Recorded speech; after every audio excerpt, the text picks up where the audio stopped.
დღეს გაგიზიარებ 5 ძირითად შეცდომას, რომელსაც უშვებენ დამწყები არტისტები და ტატუ არტისტები, რა თქმა უნდა, და რომელიც დამშვია მეც და რა თქმა უნდა, ყოველთვის ჯობია, რომ ისწავლო სხვის შეცდომაზე და არა საკუთარ შეცდომაზე, ხოლო მე საკუთარ შეცდომებს გაგიზიარებ და აჰა, ეს ვიდეოც ამიტომ ჩავწერე.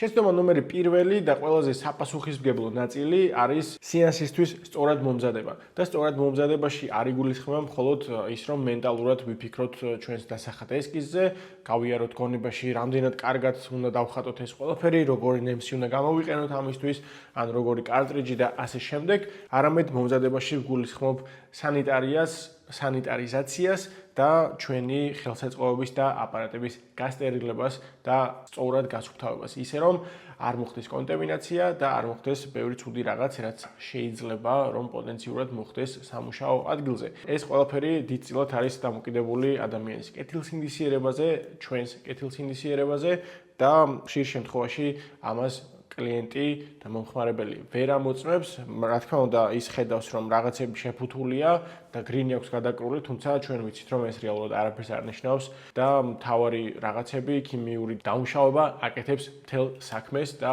არა მხოლოდ გრინის გადაკრა და ასე შემდეგ, ხო? ასე რომ ეს არის ყველაზე ძირითადი პირველი შეცდომა, რასაც დამწყები არტისტები არ აქცევენ ყურადღებას და სამწუხაროდ ხშირად საკუთარ თავსაც საფრთხის ქვეშ აყენებენ ხოლმე. მეორე შეცდომა, რასაც საკმაოდ ხშირად ვხედავ ხოლმე სამწუხაროდ, არის ის, რომ საკმაოდ ბევრი დამწყები ტატუ არტისტი თავისი სამუშაო პროცესის მანძილზე ჩქარობს. და ეს შეიძლება იყოს ყველაზე დამღუპველი და ცუდი რამ, რაც შეიძლება გაუკეთო შენს ნამუშევარს. რადგან არასდროს არავინ არ გაჩქარებს, თავზე იარაღით არავინ არ გადგას და სადმე ატომური ბომბი არ არის შეერთებული წამზომზე და თუ შენი ტატუს დახატვას ვერ დაასრულებ, ეს არაფერი ხდება მოკლედ და არაფერი ცუდი არ მოხდება. შესაბამისად, რადგან არავინ არ გაჩქარებს დედამიწის ზურგზე, რატომ უნდა იჩქარო, ხო? ამიტომაც ერთხელ ჩემ თავთან მქონდა გააზრება, დიდი გადააზრება, რომ თურმე არსად არ მეჩქარება და არ უნდა ვიჩქარო მხოლოდ იმის გამო, რომ ჩემს კლიენტს არ ვეგონო, არა პროფესიონალი და ასე შემდეგ. ასეთი ფიქრები მქონდა ხოლმე, ვაღიარებ ჩემი კარიერის პირველ წელს, შეიძლება მეორე წელსაც ზუსტად არ მახსოვს, მაგრამ იყო ასეთი მომენტები, სადაც ვფიქრობდი, რომ თუ ამ პატარა ნახატს ვერ მოვრჩებოდი 2 საათში, ეს ადამიანი ჩათვლიდა, რომ მე არ ვიყავი საკმარისად პროფესიონალი და ასე შემდეგ. და ნუ მოკლედ ეხავდა ეგ ამბავი. What a stupid accident. არ და ეგრე არ არის, სწორედ ამ ხელ რაღაცას თუ დავთვალ 5 საათს და შეიძლება მეცაც, სწორედ ასეთნაირად იფიქრებს ადამიანი, რომ შენი მაქსიმუმი ჩადე ამაში და სწორედ ეს არის პროფესიონალიზმი და არა ის, რომ 45 წუთში რაღაც დახატო, ხო? საკმაოდ ხშირად ვხედავ ხოლმე სხვადასხვა არტისტები, რომ ფლექსაობენ სხვადასხვა ჯგუფებში Facebook-ზე. აი მთლიანი ზურგი რო აქვს დახატული და 45 წუთი რო აწერია რა ხატვის დრო. რაც არის სრული მარაზმია ჩემი აზრით და მე მგონია რომ რაც უფრო მეტ დროს დაუთმობ ნამუშევარს, რაც უფრო დეტალურს გახდი, რაც უფრო სრულყოფილს გახდი, მით უფრო მაგარი იქნება, ხო? და არა რაც უფრო მალე მორჩები, უფრო მაგარი ხარ, საერთოდ არ არის ესე. ასე რომ ეს არის Number 2. მესამე შეცდომა ის არის, რომ საკმარისად სწორად და კარგად და გასაგებად არ უხსნით ხოლმე ადამიანებს, როგორ მოუარონ თავის ახალ ნახატს. არა და ეს ძალიან მნიშვნელოვანია რეალურად და რატომ? ერთია კარგად დახატული ტატუ, რომ აქ არაფერი არ დავაკელით და მეორეა ეს ადამიანი სახლში რო წავიდე შენი სტუდიიდან თუ სამუშაო სივრციდან საიდანაც გაუშვი, შემდეგ რა მოხდა და შემდეგ როგორ მოუარა მოკლედ. ამიტომ ძალიან მნიშვნელოვანია ადამიანს გავაგებინოთ სწორი მოვლის სპეციფიკა, რა მოხდება იმ შემთხვევაში თუ ის არ მოვლის სტატუს და ასე შემდეგ, ხო?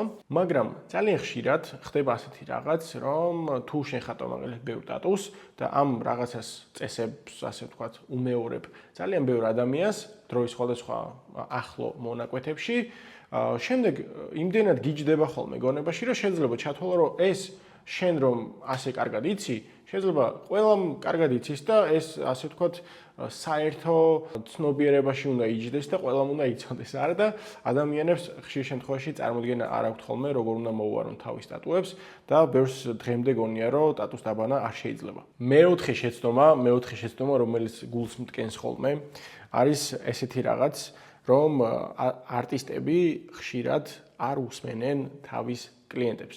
და ეს საკმაოდ ცუდი შენეებით სრულდება ხოლმე. და რას გულისხმობ აქ? მაგალითად, ადამიანს აქვს თავისი კონკრეტული იდეა, ხო? და მოდის შენთან ამ იდეით.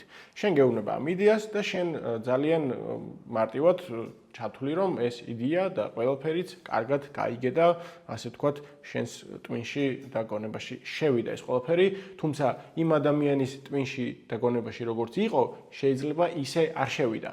რაც საბოლოო ჯამში სხვადასხვა შედეგამდე მიდის ხოლმე და როდესაც მაგალითად ააწყობ 2 საათიან ესკიზს, შეიძლება სრულიად სხვა ესკიზი ააწყო და მოკლედ ამ ადამიანს არ მოეწონოს და შემდეგ თავიდან მოგიწევს ამის გაკეთება, მაგრამ პრობლემა აქ არ არის, იმიტომ რომ ესკიზს თავიდან ააწყობ, არ არის პრობლემა. პრობლემა არის უკვე დახატული ტატუს გადაკეთება. თუ თავიდანვე ყველაფერი კარგად ვერ გაიგე და არ დააზუსტე, შეიძლება ისეთი რაღაც დახატო, რაც რეალურად არ უნდა დაგეხატა და შემდეგ ეს უკვე დიდი პრობლემაა. ასე რომ ყოველთვის double check ადამიანთან დააზუსტე 2-ჯერ, 3-ჯერ, ხო ასე კარგია, ხო მოგწონს. მაგალითად, როდესაც მე ვმუშაობ ჩემს კლიენტებთან, ყოველთვის ვაზუსტებ ზომას. ამოვიღებ ხოლმე ძალიან ბევრ სხვადასხვა ზომას. პირველ რიგში როგორც ჩავთვლი, რომ კუნთის ფორმას მოუხდება, ამის მიხედვით ამოვიღებ ხოლმე, შემდეგ ვეკითხები ყოველთვის თუ მოსწონს, შეიძლება ცოტა დიდი უნდოდეს, ცოტა პატარა უნდოდეს, ცოტა მარცხნივ, ცოტა მარჯვნივ, მოკლედ ყველაფერი ის უნდა მოხდეს, რომ შენც მოგწონდეს და მასაც. მაგრამ მას უნდა მოსწონდეს პირველ რიგში, რომ ყოველგვარი, ასე ვთქვათ, გაუგებრობა თავიდან იქნეს საბოლოო ჯამში აცილებული. რა თქმა უნდა, ეს ეხება დიზაინის ელემენტებსაც. თუ მსგავსი კონტენტი მოგწონს, შეგიძლია გამოიწერო არხი და ლაიქო ვიდეო, სადღაც აქ იქნება. ასევე, ოღონდ მართლა თუ გამოიწერ, ძალიან მაგარი იქნება, იმიტომ რომ როგორც ხედავ, ძალიან დიდი აუდიტორია ამ ჩენელს არ ყავს. სავარაუდოდ ეგ ჩემი ბრალიც არის, მაგრამ ყოველ შემთხვევაში 10 წლის წინ ვერ წარმოვიდგენდი, როდესაც მე ვიწყებდი ხატვას, რომ ყოფილიყო ვინმე ესეთი ქართველი ტიპი, ქართულ ენაზე გაეკეთებინა YouTube ჩენელი და ესაუბრა ტატუებზე და ასეთი რაღაცები ეთქვა ჩემთვის.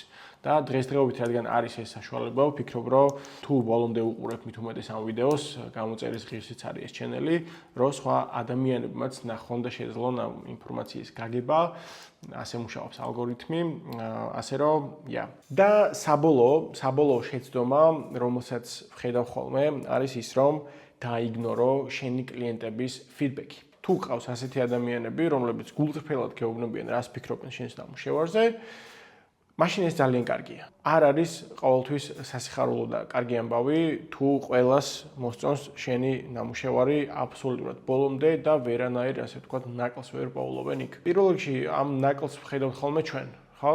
და ჩვენ ძირითად შემთხვევაში გვჯერა ჩვენი თავის. მაგრამ აუცილებელია გავითვალისწინოთ მომხმარებლის ფიდბექი, რადგან თუ ადამიანი პირდაპირ არ გეუბნება, უნდა კითხო ხოლმე შენ თვითონ და ჩაეძიო და მე პირადად ყოველთვის ასე ვიქცევი, რისი გაუმჯობესება შეიძლება და რა თქმა უნდა, ყველას ამას არ კითხავ ისეთ ადამიანს, რომელსაც ფიქრობ, რომ აზრი მოეკითხება და ასევე შეიძლება კოლეგასაც კითხო, შეიძლება უბრალოდ რანდომ ადამიანსაც კითხო, ხო? იმის აზრიც მნიშვნელოვანია, იმიტომ რომ არ არის აუცილებელი ადამიანი ჩახედული იყოს ხელოვნებაში, იცოდეს ხატვა, ერკვეოდეს ტატუებში და ასე შემდეგ, რომ გააჩნდეს თავისი, ასე ვთქვათ, გემოვნება და მან შეძლოს შენი ფიდბექის მოცემა, ხო? ძალიან დიდი ყურადღება დაუთმი ამას, რადგან ეს არის შენი ზრდის ერთ-ერთი ყველაზე მნიშვნელოვანი განმაპირობებელი ფაქტორი. ფიდბექები და შეფასებები ადამიანებისგან, რომლებიც რეალურად აფასებენ შენს ნამუშევარს. თუ გამოიწერე, კარგი იქნება. მადლობა ყურადღებისთვის. Adiós.